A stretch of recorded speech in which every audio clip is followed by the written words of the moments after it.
Hello, my name is Tom, I'm a music producer, and I make music like this. And in this series of videos, I will take you through synthesizers so that you can begin to build your own sounds and make the most out of these powerful tools. I'll talk through the different components of the synths, giving a brief historic context so that you can better understand the logic behind the technology.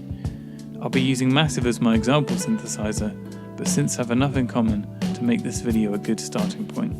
Early analog synths used technology from analog computers and laboratory test equipment. They were generally modular synths consisting of a number of independent electronic modules connected by patch cables. Synthesizer modules in early analog synths included voltage-controlled oscillators, voltage-controlled filters, and voltage-controlled amplifiers.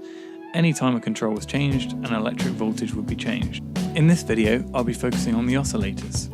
Essentially, oscillators would generate an electric current, or waveform, by moving back and forth, or oscillating, at a certain frequency. And this frequency would be mapped to the pitch of the oscillator, which would be the note. Interestingly, as the systems were based on valves, this meant that before properly warming up, synths could be out of tune, which sometimes was a desirable effect.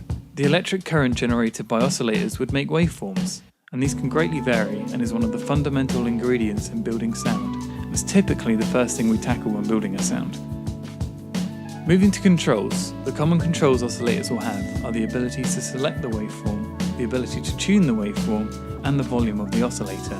Typically, we can also control how much the oscillator is sent to the filters. Here in Massive we have this third dial called intensity, which affects the sounds differently based on this parameter here. You'll see this control in some synthesizers, but not in all, so I'll save an in-depth explanation of this for another time.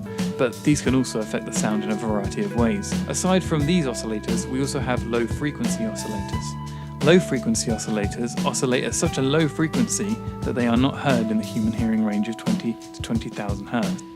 These days you'll find LFOs that can go well above this though. Care must be taken using these as we'll begin to hear them as part of the sound. Essentially, they're used as constant controls for other parameters.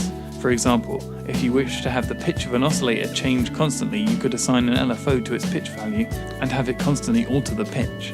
Originally assigned through patch cables, we now also have modulation matrices and other systems. LFOs have a rate, which is how fast they move back and forth. This is measured in hertz, but can also be mapped to musical measures such as bars and beats. Other common controls will include depth, which affects how much or how little the control is changed. We can also control how the LFO is activated. For example, if the LFO is always active or only comes on when a key is pressed. Controls are shared in common with the normal oscillators, most importantly the ability to select the waveform. Once again, this is a great starting point for the control. And so, that's the basics of oscillators. Thank you for watching.